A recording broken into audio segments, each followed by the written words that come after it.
Fala galera, tudo bem com vocês? Geografia na área, mais uma aula. E essa aula é especial, né, Jorginho, hoje? Uma aula especial, preparada aí para um aluno que está se preparando, daqui a pouco vai fazer o Enem. Exatamente. Lembrando que as aulas de geografia você também pode acompanhar na plataforma do Revisa Enem, que é uma plataforma no qual nós temos, a Seduc tem essa plataforma e é disponibilizada através de apostila, é disponibilizada através do site e também tem as videoaulas que, aliás, as revisões que eles postam dentro da plataforma. Então, acesse essa plataforma que é muito importante porque ela vai te dar mais gabarito, vai te dar mais orientações sobre o Enem que está se aproximando, galera, do terceiro ano. Então, inclusive, esta aula de hoje era no ano passado um simulado que foi feito presencialmente e hoje a gente transformou ele em uma aula para ganhar tempo para essa garotada. Lembrando que vocês também têm acesso às questões, né? Eles vão ter acesso a essas questões que nós estamos resolvendo aqui, justamente para você compreender ou se familiarizar. Nossos alunos, na realidade, já estão se familiarizando, né? Desde o primeiro ano, mas agora a coisa vai afunilar, né, Jorginho? Vai começar a chegar mais próximo do Enem e você tem que ter aí esse conteúdo, essas questões, como que é formulada as questões do Enem, principalmente na área de geografia. Lembrando que geografia ela está dentro das ciências humanas, tá? Que engloba dentro do Enem, além da geografia, a história, a filosofia e a sociologia, tá, galera? Então vamos começar, vamos sem mais delongas, vamos para as questões aí e vamos ficar ligado aí, beleza? Vamos lá, meu diretor. Aula 19.1, conteúdos de geografia aplicados em questões do Enem, galerinha. Beleza, tá? Vamos lá. Algumas orientações importantes, como nós falamos, as ciências humanas e suas tecnologias é a área de conhecimento. Essa área de conhecimento que engloba, além da geografia, nós temos também a história, a filosofia e a sociologia, ok? Aí a gente vai falar aqui para vocês, né, aqui das recomendações. Olha só, a maioria das questões do Enem vem com texto, imagem, gráficos, charges, tirinhas, entre outros, que são suporte para que o aluno tenha condições de interpretar e resolver aquela questão e o que se pede nela. Portanto, é necessário ler com atenção o texto ou o suporte para conseguir entender e interpretar o que se pede. Segundo tópico, o ideal é que você possa sublinhar as frases mais importantes do texto, ok? Professor, sublinhar, você vai ter que ter esse feeling, essa sensibilidade de perceber os tópicos, as frases mais importantes, os comandos de um texto. Obviamente que quando a gente fala disso, né, a gente está falando que você já está fera, está tendo aula com a professora Márcia e a professora Alessandra, que são duas professoras top das galáxias aí, que provavelmente está ajudando vocês a produzir textos e fazer interpretação de forma adequada. E só relembrando que isso você vai levar para todas as disciplinas, ok? Vamos lá no quadro, meu diretor. Beleza, professor, é isso mesmo, a professora Márcia e a professora Alessandra estão mandando ver aqui com a gente um monte de texto, é isso aí. E aqui as recomendações da geografia são bem parecidas, tá? Leia com atenção o que está pedindo, tem que saber qual é o objetivo daquela questão, ok? Quarta recomendação, observar os distratores, ou seja, olha só, distratores, ou seja, vou apagar, ou seja, está entre vírgulas, não é isso, Japa? Isso quer dizer o quê? Que logo a seguir vai explicar o que está anteriormente falado, que são distratores, ok? Distratores são aqueles itens que estão na questão para distrair você ou para tirar o seu foco. Olha só que interessante. Então tá aí os tópicos, o que você tem que fazer quando lê uma questão, beleza? Sem mais delongas, vamos diretamente às questões. Questão 1. Diante. Olha só que interessante. Já vem com uma das recomendações que nós damos aí para eles, né? Observar a imagem. Isso. Observando essa imagem, uma imagem, claro, em preto e branco, que remonta um período. Isso. Aqui, nesta imagem, você tem que analisar o contexto. Além de ser preto e branco, como o professor Carlinhos falou, a gente tem que ver o contexto, por exemplo, das roupas que eles estão vestindo, não é isso? Que vai remontar a um tempo passado, ok? O lugar que eles estão, O lugar que eles estão, não é isso? Que o aluno pode ter percebido, o professor está parecendo uma fábrica, exatamente. E olha outra coisa, a linha de montagem, ok? O aluno esperto, Jorginho, ele já vai fazer essa leitura da imagem e já vai começar a puxar um assunto ligado à imagem. Fechou. Né? Essa imagem que você retratou muito bem.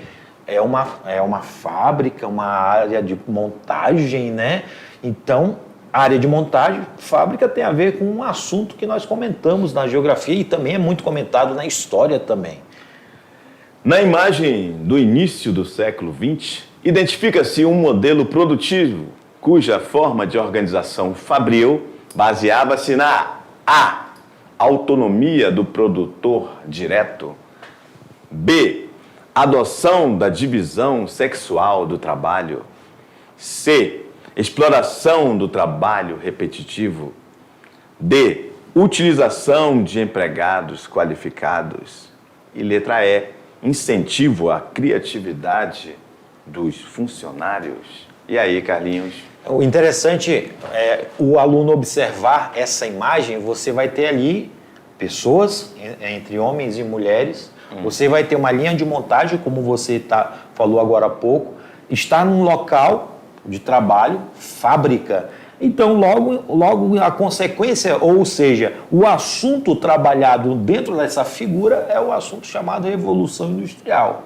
E aí tem os contextos sobre a Revolução Industrial que o aluno já tem isso na memória, porque isso aí o nosso aluno da mediação tecnológica ele vai lembrar de tudo que nós falamos ou que foi comentado tanto em história quanto em geografia sobre o processo da Revolução Industrial. É isso aí. Então, 5 segundinhos aí, ó, para você marcar certo aí.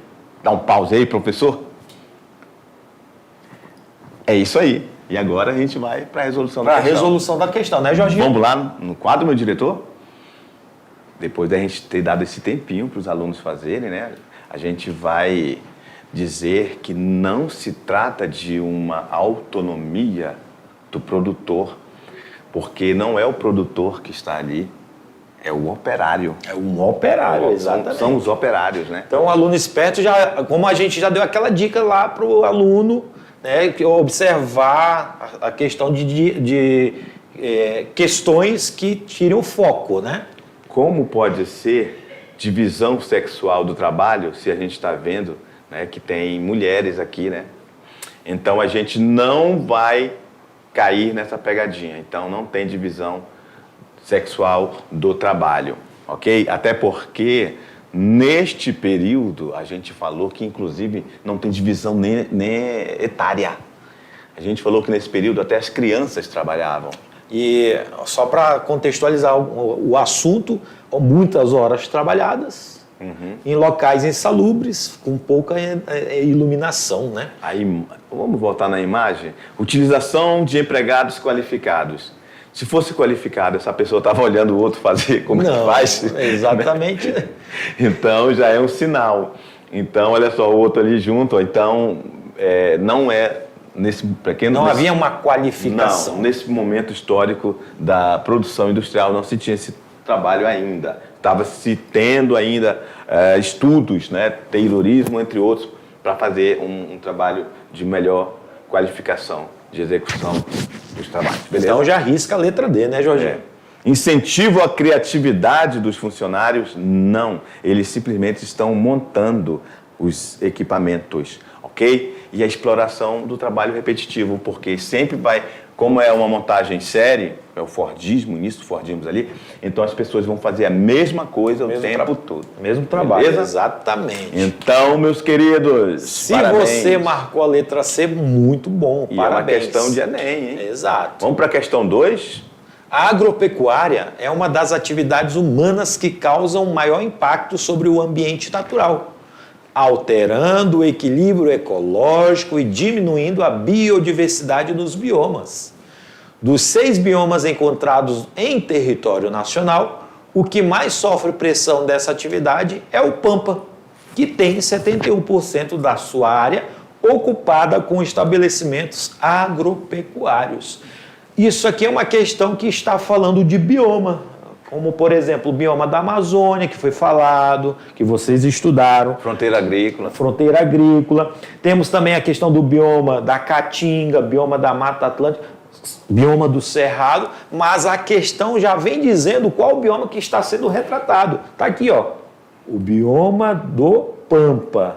Bioma do Pampa remete a uma localidade, a uma região geográfica do território brasileiro, que nós só encontramos esse tipo de bioma onde? Na região sul do Brasil, certo? E ele está dizendo também outras informações que esse bioma ele vem sofrendo alterações ou ações antrópicas, né, que nós já comentamos que ações antrópicas é a ação humana na natureza. Então, aí nós temos várias informações sobre bioma, a ação antrópica e a atividade econômica desenvolvida dentro do bioma. E aí vamos ver o que a alternativa vem trazendo, ó. O que eles vêm pedindo. Ó. Um impacto ambiental que vem se processando no sul do Brasil, ó, já disse aqui a região.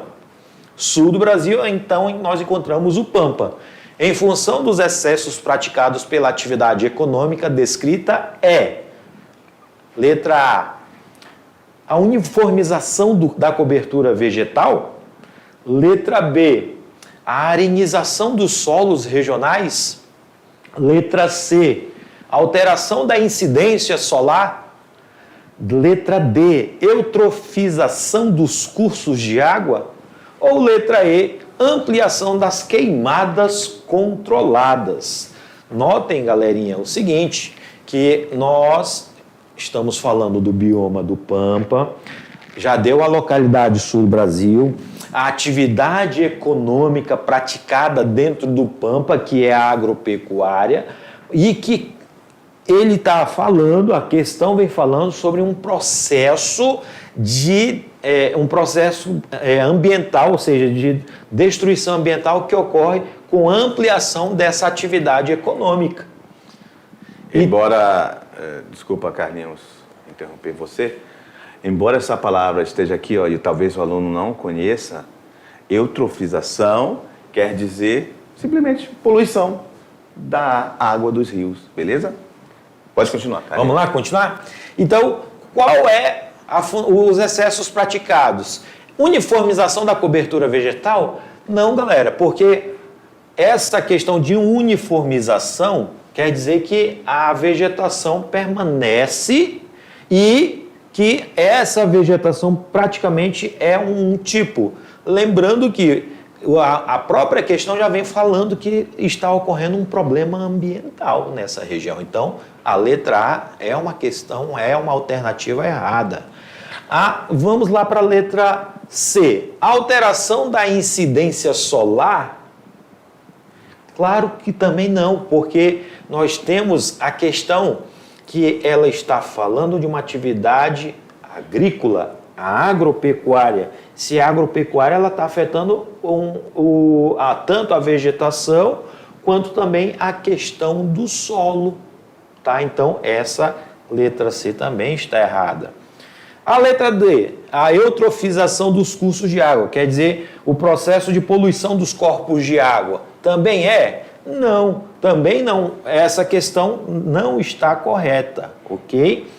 E a ampliação das queimadas controladas, aí que também não é, porque nós temos a questão de que queimada controlada é que há um controle da área que está sendo queimado e que não vai causar grandes impactos. No caso, não ocorre isso, né, na região. Está dizendo que é uma ampliação, né? É uma ampliação. Ampliando, como é que está controlando, né? Exatamente. É então, contraproducente essa afirmação. Exatamente. Então, é a questão da arenização dos solos regionais. Quer dizer que os solos dessa região, com o processo da agropecuária, está se tornando um solo pobre, areia, ou um solo desértico, podemos afirmar. É a arenização. Então, o sul sofre o processo de arenização, ou seja, o solo se tornando areia. Já no Nordeste brasileiro, a desertificação. A desertificação. Exatamente. Okay? Processo arenoso, ok? Vamos lá para a próxima questão. Questão 3. Novamente uma questão de Enem. Dominar a luz implica tanto um avanço tecnológico quanto uma certa liberação dos ritmos cíclicos da natureza, com a passagem das estações e as alternâncias de dia e noite. Com a iluminação noturna, a escuridão vai cedendo lugar à claridade e a percepção temporal começa a se pautar pela marcação do relógio. Se a luz invade a noite, perde sentido a separação tradicional entre trabalho e descanso. Todas as partes do dia podem ser aproveitadas produtivamente. Olha só que interessante texto, né? Se não, ao mesmo tempo que é uma realidade desse mundo capitalista que a gente vive, né? E ao mesmo tempo se tornou até meio que poético, né? Texto bonito, né, Japa? Você não gostou? Aí, Japa. Em relação ao mundo do trabalho, a transformação apontada no texto teve como consequência a letra A, melhoria da qualidade da produção industrial. B, redução da oferta de emprego nas zonas rurais. C, permissão ao trabalhador para controlar seus próprios horários. D, diminuição das exigências de esforço no trabalho com máquinas. E letra E, ampliação do período disponível para a jornada de trabalho. Que texto interessante. Esse texto ele retrata algo relacionado ao trabalho, que é justamente o trabalho, as horas trabalhadas vêm sofrendo alterações conforme vai surgindo as novas legislações, né, Jorginho? Isso aí. Então, agora a gente volta aqui e já é para dar um macete. No primeiro momento, você faz uma leitura preliminar de uma questão. Perfeito?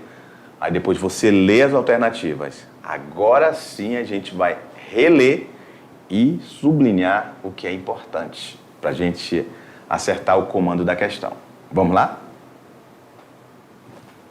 Então, olha só, a gente tem o texto que a gente falou e teve aqui o comando da questão que está falando sobre transformação do mundo do trabalho. E ele quer quais são as consequências dessa transformação do mundo do trabalho em relação a este texto. Olha só, dominar a luz implica tanto um avanço tecnológico quanto uma certa liberação dos ritmos cíclicos da natureza, com a passagem das estações e as alternâncias de dia e noite. Com a iluminação noturna, olha só, iluminação noturna, a escuridão vai cedendo lugar à claridade. E a percepção temporal começa a se pautar pela marcação do relógio. A percepção temporal, marcação do relógio. Se a luz invade a noite, perde sentido a separação tradicional entre trabalho e descanso.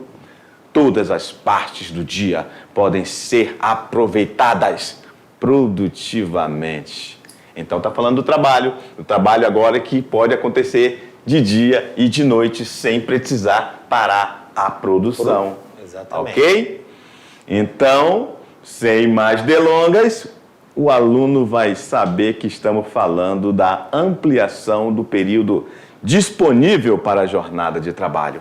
Parabéns, queridos alunos, vocês acertaram essa questão que só precisava de interpretação de texto. Exato. Nem geografia era. Nem geografia era. É isso? Como Embora o texto sim todo, mas a resposta estava só em entender a questão. Então, olha só para vocês entenderem essas questões do Enem.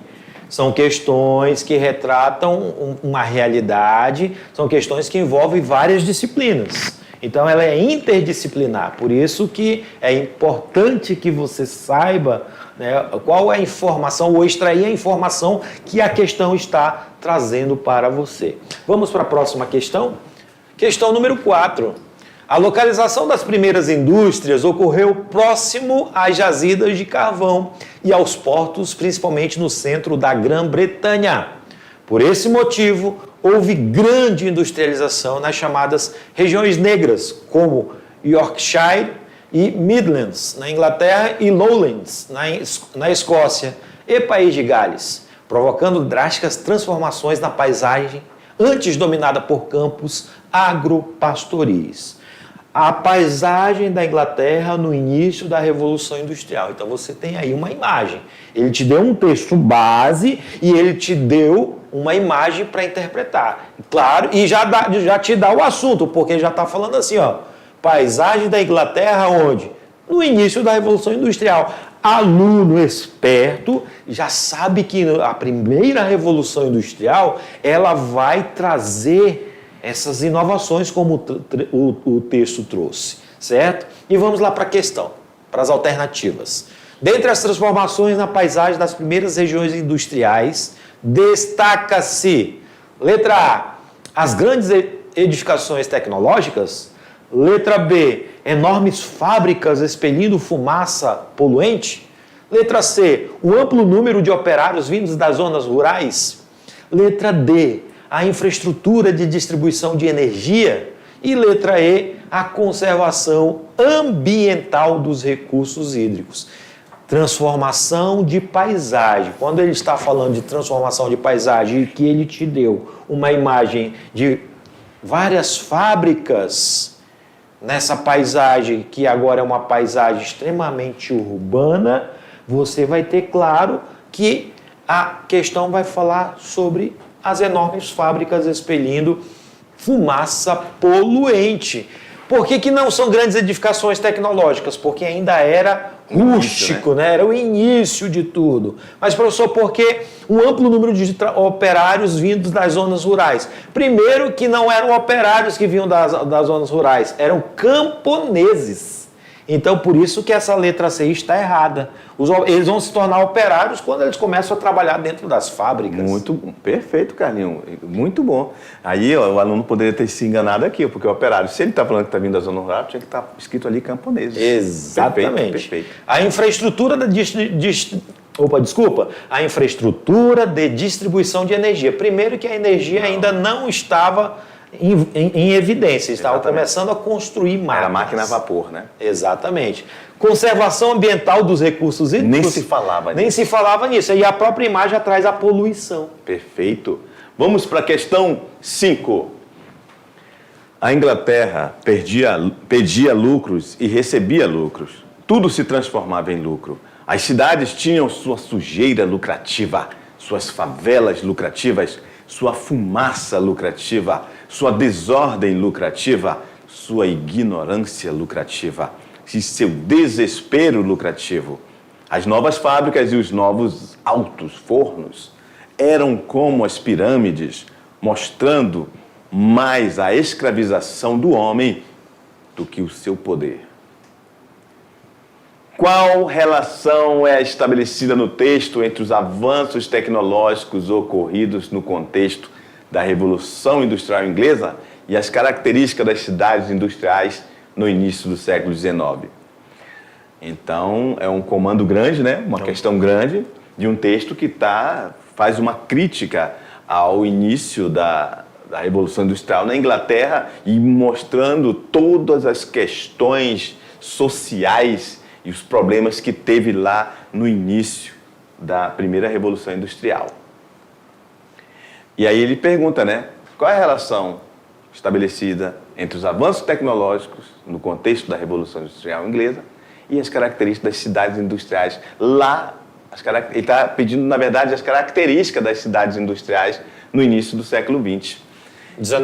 Século XIX.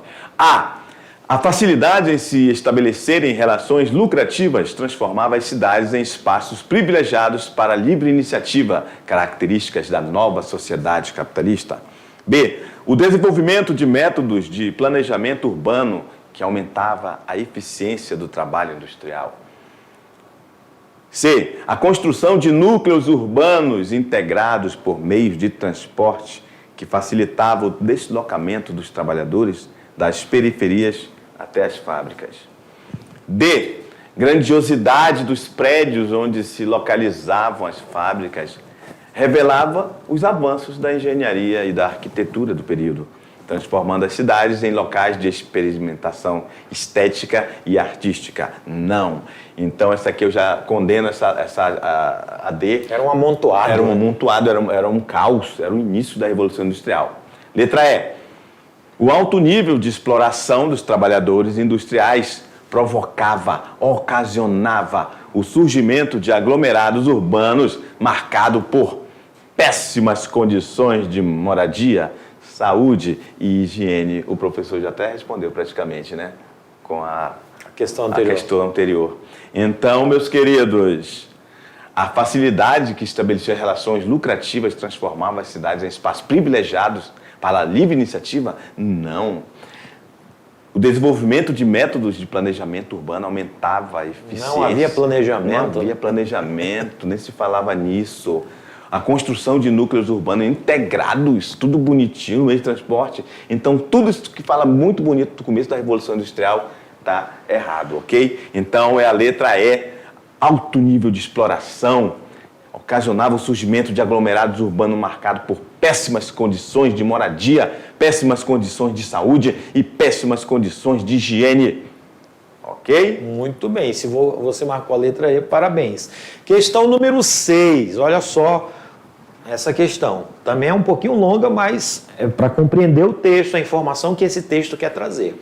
O desgaste acelerado sempre existirá se o agricultor não tiver o devido cuidado de combater as causas relacionadas a vários processos, tais como empobrecimento químico, lixiviação, provocados pelo esgotamento causado pelas colheitas e pela lavagem vertical de nutrientes da água que se infiltra no solo, bem como a retirada de elementos nutritivos como as colheitas. Os nutrientes retirados, quando não repostos, são comumente substituídos por elementos tóxicos, como, por exemplo, o alumínio. Aí ele está falando de uma ação que ocorre nos solos. Uma ação essa que é provocado ou é causado pelo uso desordenado ou mau uso do solo, seja para a agricultura, seja para a pecuária. E quando ocorre isso, claro que o agricultor, e nossos alunos sabem disso, tem que haver a chamada correção.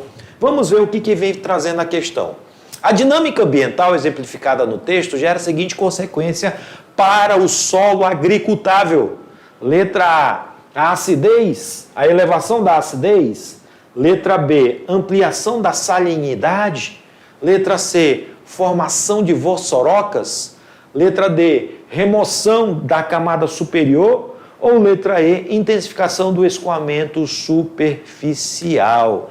Olha só, ele está querendo saber sobre a questão do solo agricultável.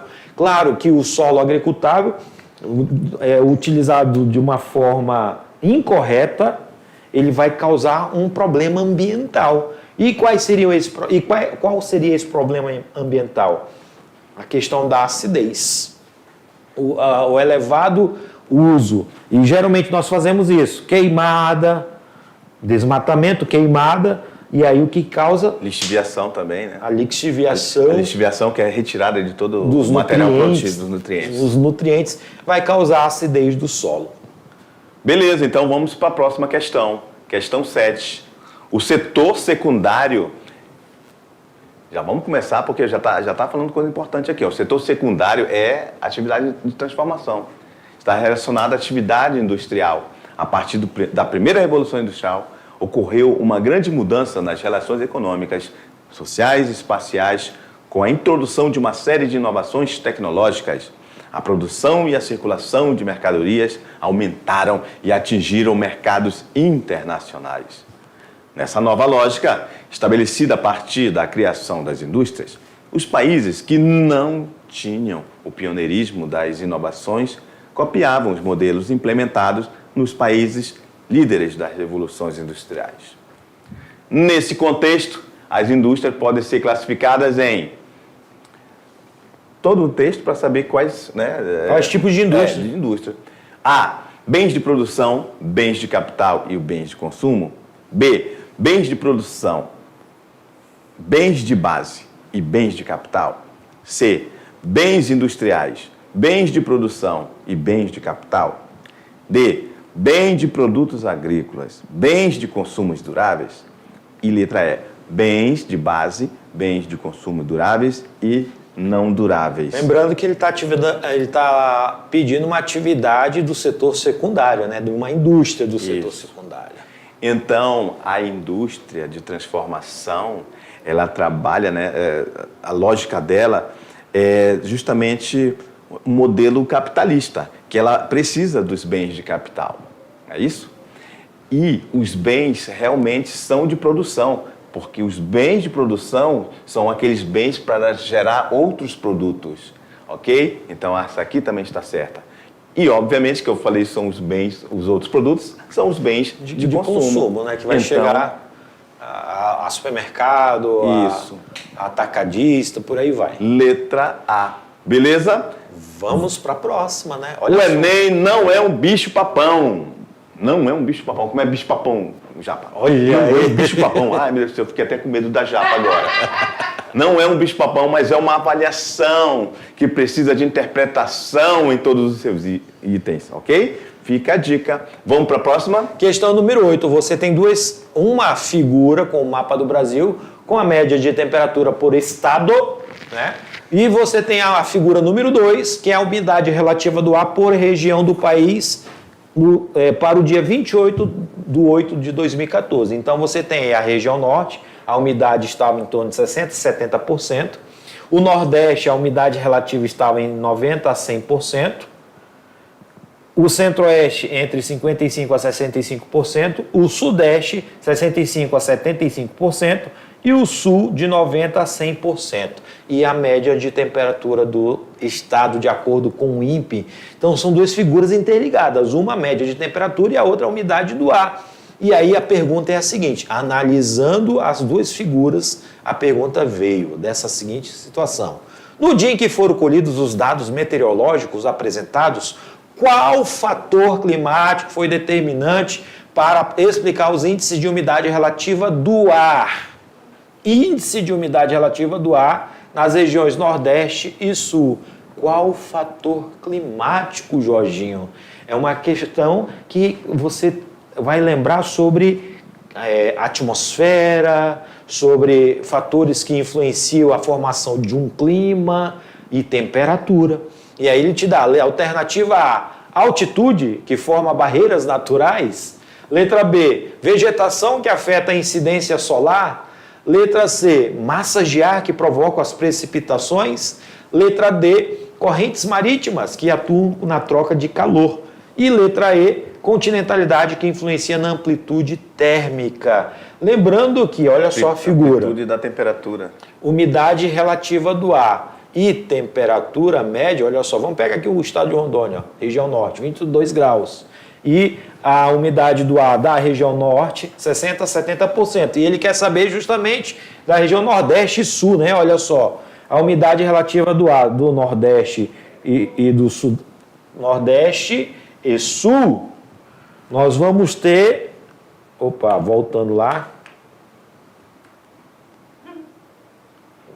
passou aqui, já apareceu a massa de ar, mas você vai ter que verificar as duas regiões que ele estava pedindo, o Nordeste e o Sul. Por que o Nordeste e o Sul apresenta um índice de umidade bastante elevada? Porque estava justamente nesse dia A formação da massa de ar provocou muita chuva, então a umidade do ar estava bastante elevada. Então, massas de ar e precipitação vai fazer com que o ar tenha muita umidade. Beleza? Vamos na questão 9. A mundialização introduz o aumento da produtividade do trabalho sem acumulação de capital, justamente pelo caráter divisível da forma técnica molecular digital, do que resulta a permanência da má distribuição da renda.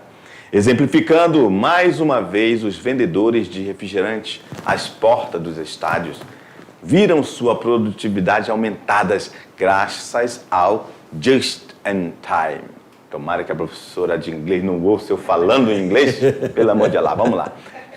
Aumentada graças ao just in time dos fabricantes e distribuidores de bebidas. Mas, para realizar o valor de tais mercadorias, a forma do trabalho dos vendedores é a mais primitiva.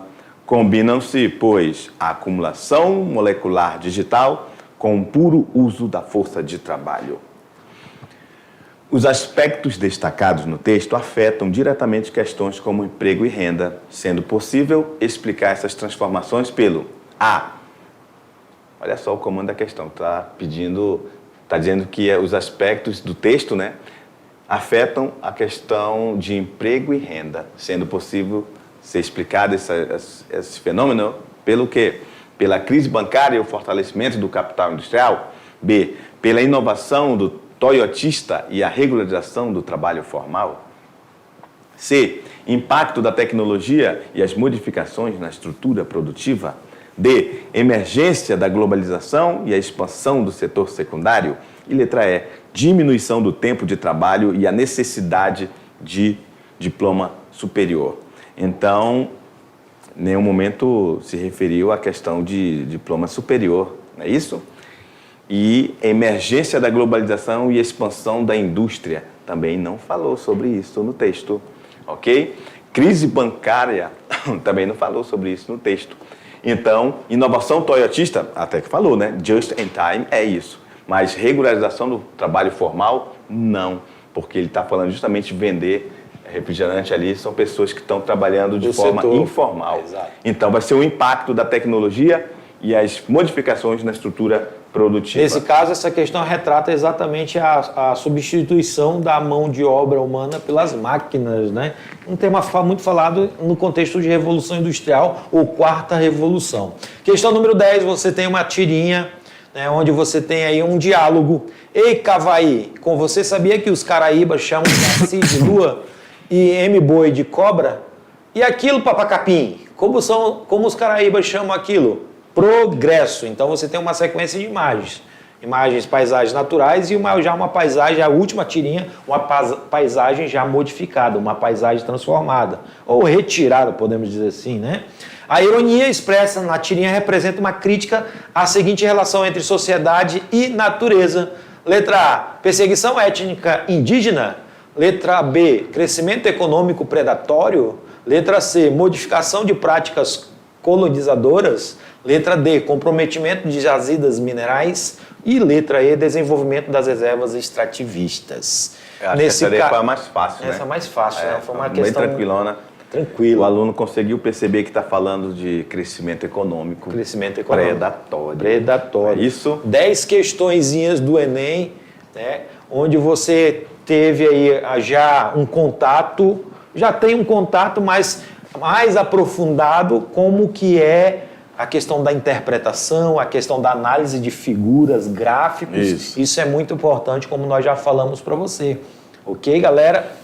E no nosso resumão, nós vamos resolver mais 5 questões para você fechar esse simulado aí. Isso. Até daqui a pouco. Até já.